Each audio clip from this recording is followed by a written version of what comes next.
శేఖర్ గారు. Yeah okay. అసలు ఏం జరిగింది, ఏంటి దాడి జరిగింది అని చెప్పి లావణ్య గారు కూడా చెప్తా ఉన్నారు. కేసు వేశారు కదా పోలీస్ స్టేషన్ లోని. మీరు ఆమె పైన దాడి చేశారు, తోసేశారు, దెబ్బలు తగిలినాయి అని చెప్పి. మీరు ఎవరో అడగలేదా ఎప్పుడు ఎందుకు ఎలా జరిగిందని? అడగలేదా ఆవిడని? లేదండి, అడగలేదు. అడగాలి కదా ఏం జరిగిందని. ఊరికి నా మీద దాడి చేశాడంటే ఎప్పుడు జరిగింది, ఎందుకు జరిగింది, ఎలా జరిగింది నేను చెప్పనా? ఒక టీవీ ఛానల్లో ఇంటర్వ్యూ ఇస్తున్నప్పుడు ఆ స్టూడియోలో లైవ్ జరుగుతుంది. ఈవిడ అక్కడికి జనాలు వేసుకొని వచ్చింది. ఒక ముగ్గురు రౌడీజాలని గట్టి గట్టిగా అరుస్తూ, బూతులు తిరుగుతూ, మొత్తం అందరి మీద అరుస్తూ అందరినీ భయభ్రాంతులు గురి చేసింది. కరెక్ట్ గా మా స్టూడియో ఏదైతే లోపల లైవ్ జరుగుతుందో అక్కడికి వచ్చి తప్ప తప్ప తప్ప తప్ప కొడుతుంది. మీరు ఆ లైవ్ కూడా వింటే ఆవిడ యాంకర్ కూడా చెప్తోంది,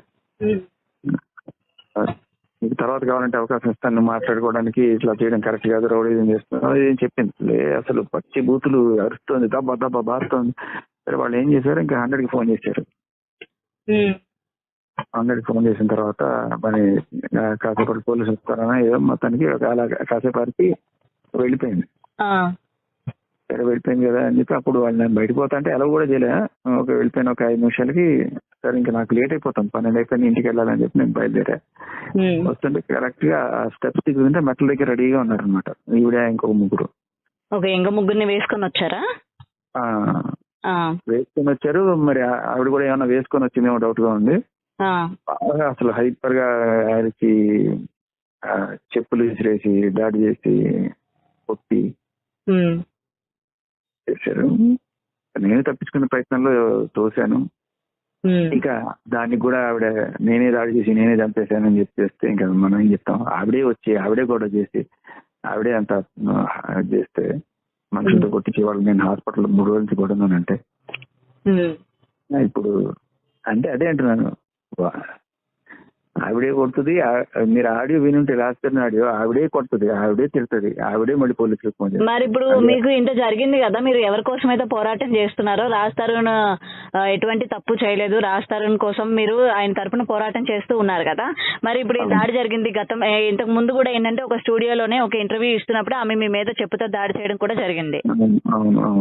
మరి ఇన్ని జరుగుతున్నప్పుడు ఇప్పుడు కూడా రాజ్ తరుణ్ ఎందుకని బయటికి రావట్లేదు? ఆయన తరపున మీరు ఎంత పోరాటం చేస్తున్నప్పుడు మీ తరపున ఆయన నిలబడే ప్రయత్నం చేయడం లేదు అని కూడా అంటున్నారు. నిలబడాలంటే మీడియా ముందుకే రావాలమ్మా. ఇప్పుడు నాకు జరిగిన వెంటనే తను స్పందించి వెంటనే తను ఇక్కడికి హెల్ప్ తను చేశాడు. తను చేశాడు, అట్లా ఏం లేదు. మీడియా ముందుకు వస్తేనే వచ్చినట్టు అలా ఏం లేదు. తను వెంటనే యాక్చువల్ గా మా ఇంటికి వచ్చి గొడవ చేస్తారేమో అని చెప్పి తను కొంత అలర్ట్ చేయడం ఇవన్నీ కూడా చేశారు. సో హీఈస్ హెల్పింగ్, అంటే దాంట్లో ఏం డౌట్ లేదు. వెంటనే పరామర్శించారు పాపం. అది మాటల వరకు పోయేది ఇప్పుడు ఏకంగా దాడుల వరకు చేసుకుంటున్నారు కదా. మరి అమ్మ మాటల వరకు మొన్నటి దాకా ఎప్పుడైతే ఆవిడ డ్రగ్ కేసులో పెడ్లర్ అని ఆవిడ బుక్ అయ్యి దానికి సరైన సాక్ష్యం దొరికిందో ఆ సాక్ష్యం మనం తీసుకొచ్చాం, అప్పటి నుంచి దాడులు మొదలయ్యి మీరు గమనిస్తారు. చెప్పుతో దాడి కూడా ఆవిడ ఎప్పుడైతే నేను ప్రీతి కాల్ వినిపించానో అప్పుడే ఇంకా అసలు మొత్తం మొహం మారిపోయింది, దాడి చేయడం మొదలైంది. అప్పటి నుంచి అసలు ఇంకా మాట్లాడకూడదు, ఆ అమ్మాయి బయటకు తీసుకురాకూడదు, ఆ అమ్మాయి కాల్ ఏ రకంగానూ అమ్మాయి వాయిస్ బయటకు రాకూడదు. అందుకే ఆ అమ్మాయిని డిఫెండ్ చేయడానికి ఫోటోలు అమ్మాయి పాత ఇవన్నీ కూడా రిలీజ్ చేసి అమ్మాయి గురించి బ్యాడ్ ప్రాపగండా చేసి అమ్మాయి బయటకు రాకుండా చేస్తుంది. అండ్ ఇంకోటి ఏంటంటే అయినా కూడా శేఖర్ భాష ఉన్నాడు ఒక ధైర్యంతో వాళ్ళు వచ్చారు. అంటే ఆ ధైర్యాన్ని కొడితే ఇంక వాళ్ళు ఎలా వస్తారు అన్నట్టుగా నా మీద దాడి చేస్తే ఇంక వాళ్ళు రారు కదా అనుకుంటున్నారు. సో నేనేదో సైడ్ అయిపోతాను అనుకుంటున్నారు, అలా ఏం ఉండదు. అందుకని వాళ్ళు కొంచెం సేఫ్ లొకేషన్ తరలిచ్చాము. వాళ్ళు ప్రస్తుతానికి ఇప్పుడు ఇంత జరిగినా కూడా మళ్ళీ మీరు పోరాటం చేయాలనుకుంటున్నారా లావణ్య కోసం? అంటే లావణ్య ఇంకా ఆమె డ్రగ్స్ ఇస్తుంది, మీ మీద ఇంత దాడి జరిగినా సరే ఇంకా మీరు ఆగకుండా మళ్ళీ పోరాడే ప్రయత్నం చేస్తున్నారా? ఏం చేయమంటారు, ఆపేయమంటారు చెప్పండి. ఇట్లాంటి వాటికి భయపడి అంతే వాళ్ళు, అదే కదా వాళ్ళకి కావాల్సింది. ఏదో బూతులు తిరితేనో దాడులు చేస్తేనో ఆపేస్తాడు, అంతే కదా. ఇప్పుడైతే క్లియర్ కట్ గా అందరికి తెలిసిపోయింది. ఇప్పుడు నాకేం జరిగినా ఎవరు ఏం చేస్తారో వాళ్ళకి కూడా తెలుసు కాబట్టి వాళ్ళు జాగ్రత్తలో ఉంటారు. కాబట్టి అలానే ఆపే సమస్య లేదు. అది దీని ఎండింగ్ పాయింట్ అదే, ఆవిడ్ని అదుపులోకి తీసుకోవాలి. దానివల్ల మిగతా బాధితులు ఎవరైతే ఉన్నారో వాళ్ళు కూడా ధైర్యంగా ముందుకు వస్తారు. ఆవిడ కేసుని ఇన్ఫ్లుయెన్స్ చేసే ప్రయత్నం చేస్తుంది అనేది క్లియర్ గా అర్థమవుతుంది. ఆ ప్రీతి మీద డిఫేమింగ్ చేయడం కానీ, ఆవిడ బ్లాక్మెయిల్ చేయడం కానీ, బయటకు రానివ్వకుండా చేయడం కానీ, అలాగే నా మీద దాడి కానీ ఆవిడ కోసం, ఇవన్నీ కూడా చాలా క్లియర్ కట్ గా సాక్షుల్ని ప్రభావితం చేస్తోంది ఆవిడ కేసులో. ఆవిడ బెయిల్ రద్దు చేసి ఇమ్మీడియట్ గా ఆవిడ అదుపులోకి తీసుకొని విచారిస్తే మిగతా బాధితులు కూడా బయటకు వస్తారు. అది ఇప్పుడు ఎవరైతే ప్రీతి డ్రగ్ ఇప్పించారు, లావణ్య ఇప్పించింది అని చెప్తూ ఉంది కదా, మరి ఇప్పుడు దీనికి ప్రభావితమైన మిగిలిన వాళ్ళందరి సంగతి ఏంటి? బయటకు తీసుకొచ్చే ప్రయత్నం చేస్తుందా ప్రీతి? ఒక్కళ్ళు ధైర్యంగా ముందుకు వస్తే చాలా మీడియాస్ లో అమ్మాయి మాస్క్ కట్టుకొని వచ్చింది, దానికి అంత చెప్పి తీసుకొచ్చాను. ఎవరో ఆవిడ ఇచ్చిన ఫోటోలు బేస్ చేసుకుని కనీసం విజ్ఞత కూడా పాటించకుండా, బ్లర్ కూడా చేయకుండా ఆవిడ ఫోటో ఎవరో వేసేసారు. ఆవిడకి ఎలా ఉంటుందమ్మా?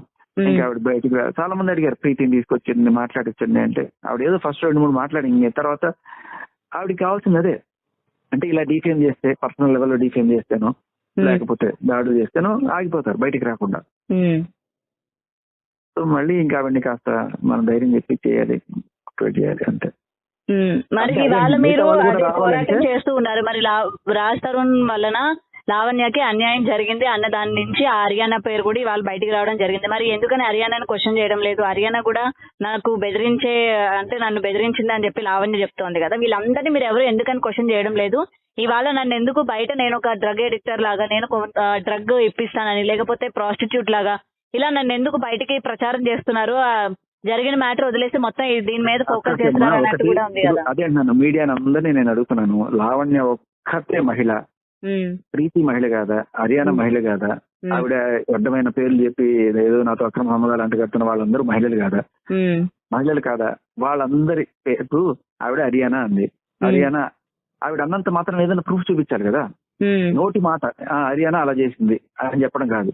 ఇప్పుడు మొన్న ఏదో ఇంటర్వ్యూలో హర్యానా ప్రెగ్నెంట్ అని చెప్పింది అంత నీచంగా. ఆ అమ్మాయి రేపు ఎల్లుండి పెళ్లి చేసుకోకపోయే అమ్మాయి ఎంత దారుణమైన ఎఫెక్ట్ పడుతుందమ్మా అమ్మాయి దీని మీద. ఆవిడ చెప్పడము మనమేమో దానికి అంతపాటు వెళ్ళి అడగడం.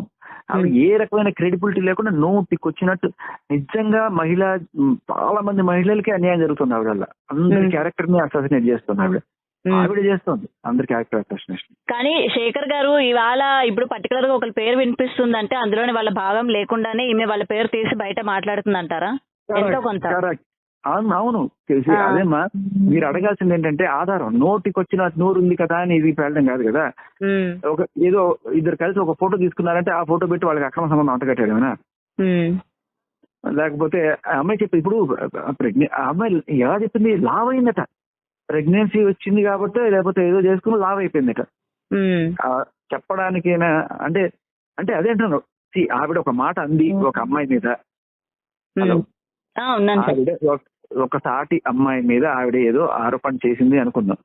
ఓకే, మీరు మాట్లాడేవాళ్ళు మీరు కూడా ఒక అమ్మాయి కదా. రేపు ఆవిడ నోటికి వచ్చినట్టు మీ మీద కూడా ఏదో మాట్లాడుతుంది, మీకు ఎవరికో సంబంధం అంటగట్టింది అనుకో, ఎలా అనిపిస్తుంది మీకు? ఎలా అనిపిస్తుంది? ఏ రకమైన ఆధారం లేకుండా మాట్లాడినప్పుడు మీడియాకి కనీసం ఒక విజ్ఞత ఉండాలి. వేరే అమ్మాయి గురించి సరే మగాడు గధవా కుక్క వాడిని ఏదైనా అనుకోండి, గంజా ఎంబాడు గోతలు అవుతున్నాడు పడి ఏ మంద మాటలు అన్నారు పోన్లేదు. కానీ ఒక అమ్మాయిని అంటున్నప్పుడు కనీసం మీడియాకి ఒక సెన్స్ ఉండాలి. వేయకూడదు, వాళ్ళ పేర్లు వేయకూడదు, అట్లీస్ట్ బీప్ అయినా చేయండి, బ్లర్ అయినా చేయండి, ఉండాలి కదా.